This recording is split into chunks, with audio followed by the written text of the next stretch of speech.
Hello, Orchard Raceway fans. Welcome back to the OAGRC. I am Craig. Thank you very much for stopping by my channel today. This isn't a vintage two-wheel drive. This is a modern two-wheel drive. Yes, this is the finale entry for the modern two-wheel drives.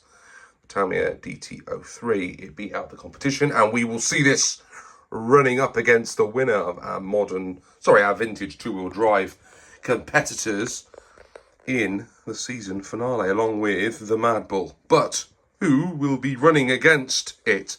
Let's find out. When I talk of vintage two-wheel drive RCs, there is only one thing that ever jumps into my mind, and that is the Kyosho Raider.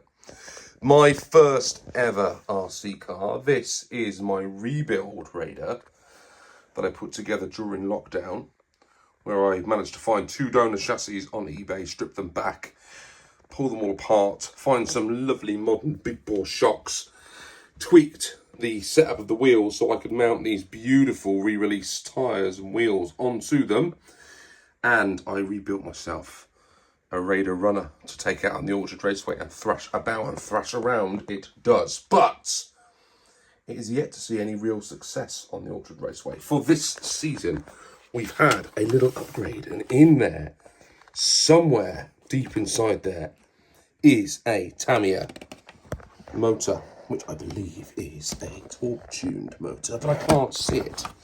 Mounted in the middle there. Oh no, it's just a silver can. Just a silver can. Giving it too much credit. Maybe this year will be the year it does something special out on the Orchard Raceway.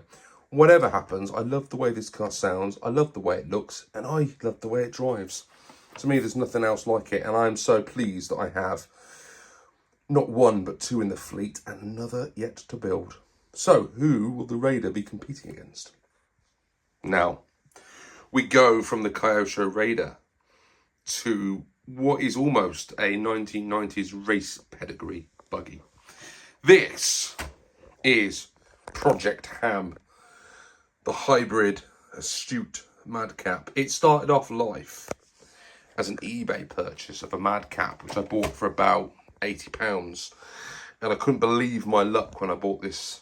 I was like, yeah, I've got myself a Madcap. And then I got it, and the chassis was a mess. Just absolutely shattered, bits broken off it all over the place. And I couldn't believe it. So I bought another chassis, which was also broken.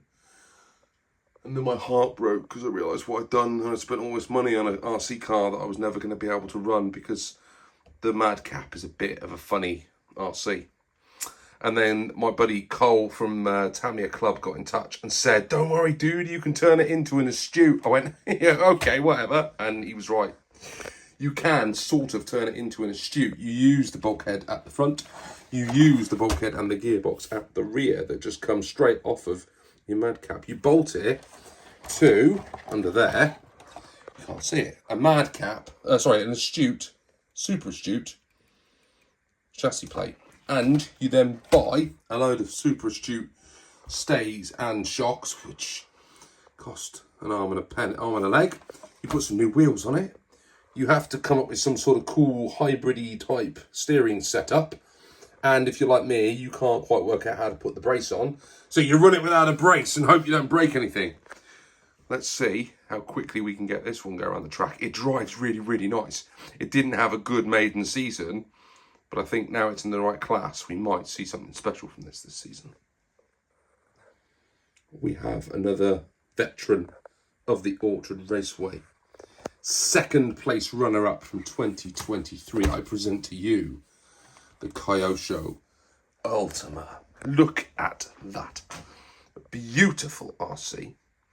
Done in a very different colour scheme. I'm still not sure about the wheels, but hey, they kind of work with the colours, don't they? But what a mighty fine RC this is.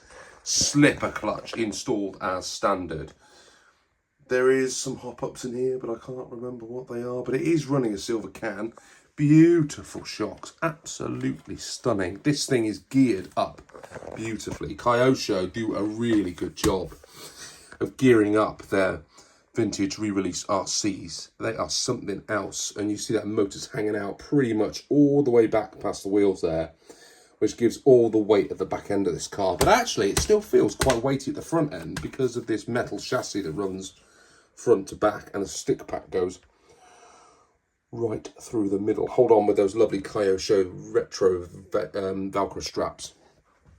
This is going to go well. Will it go well enough to beat all of the competition? Let's find out. Yes, ladies and gentlemen, we are going to try and drive the Cougar around the Orchard Raceway again for another season. It has not had a good history. Do you know, this car's been so slow, I haven't even worn down the rear tyres yet. I've not given it a proper test.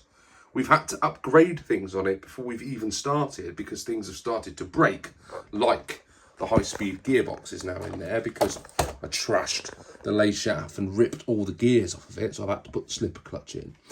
Then I wore down some of the slipper clutch because I didn't tighten it up properly and started to wreck that. So we had to rebuild that as well. It's running a silver can. It's got the shocks in from the kit, which are, I must admit, are very nice, even though I made a right dog's dinner of building them. If you've not seen the fun of my Cougar build, please go back and see it. You guys know that this is a very, very capable car because people run them in vintage race series that they do when they've never been racing before, like Gav over at RC Kicks. People know this thing's good, but mine is rubbish because I am an awful RC builder. This season, we're going to try and get it around the track. I have spent a lot of time on this during the winter. I think it is ready to rock. Let's find out if it can do it.